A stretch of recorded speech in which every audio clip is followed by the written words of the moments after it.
지난 영상에서 계속됩니다.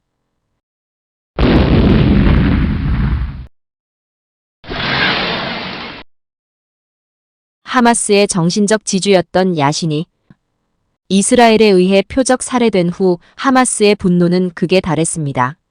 이후 하마스는 2005년 정당을 만들어 정치에 개입하기 시작합니다. 이때부터 팔레스타인 내부의 권력 투쟁이 일어나는데 바로 하마스 대 파타의 구도가 된 것입니다. 그리고 파타의 입지가 흔들렸고 2006년 1월에 치러진 총선에서 하마스가 압승하게 됩니다. 당시 국민들이 파타의 등을 돌린 이유는 팔레스타인 지역에 많은 국제 지원이 이루어졌음에도 지도층만 잘 살고 우리 삶은 나아진 게 전혀 없다는 현실적인 분노 때문이었습니다. 평범한 국민인 나의 생활은 달라진 것이 없었던 것이죠. 이런 상황에서 이스라엘은 너무도 당연하게 하마스가 주도하는 자치 정부를 부정하고 하마스와 관련된 모든 관계를 단절한 채 경제적 제재를 가하기 시작합니다. 또한 미국과 영국도 팔레스타인에 대규모 자금을 지원했으나 하마스가 권력을 잡자마자 지원을 철회했으며 미국은 하마스에 자금을 지원했다는 증거만 있으면 그 단체의 금융 자산을 동결하기도 했었습니다.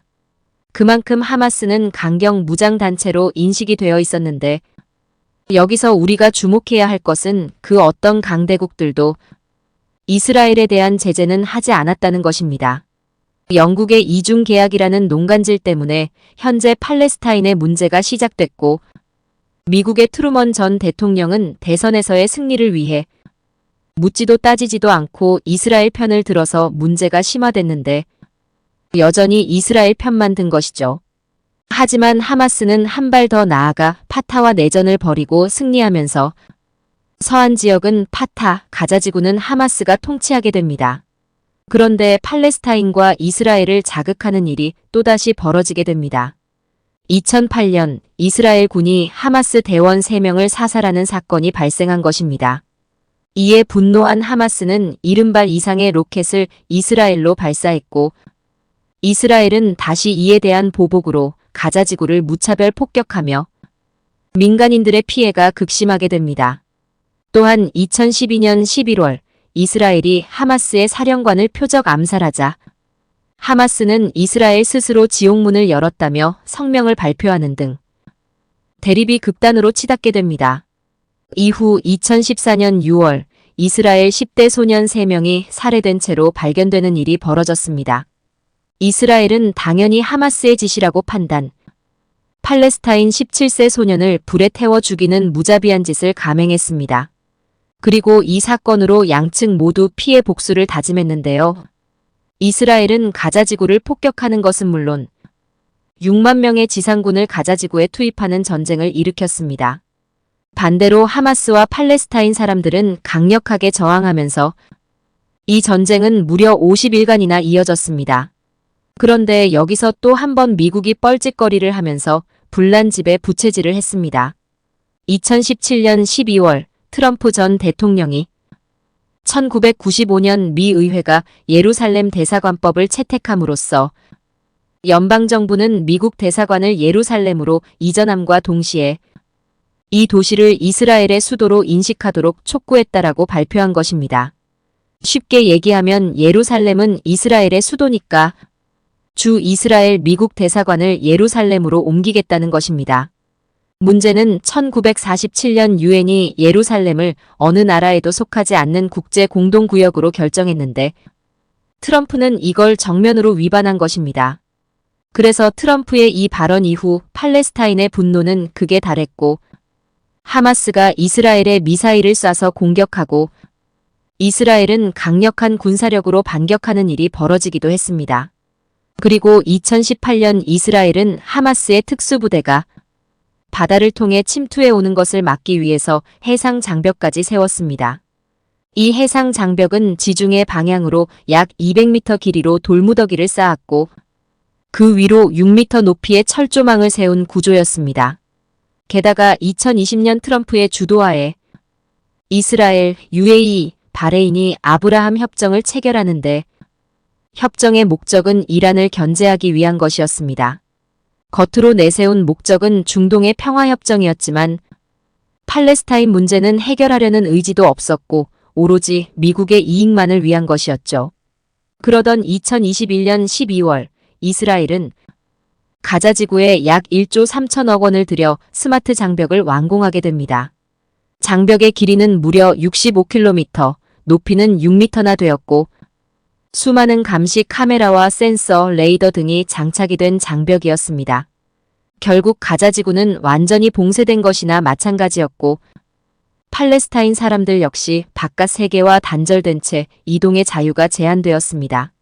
오직 검문소를 통과해야만 가자 지구를 벗어날 수 있었고 검문소를 통과하는 데만 2~3시간 걸릴 정도였습니다. 심지어 이스라엘 군인은 검문소에서 팔레스타인 사람들을 구타하고 총으로 위협하는 등 비인간적인 만행을 저질렀습니다. 그래서 국제사회는 이스라엘의 비인간성에 대해 비난하기도 했었습니다.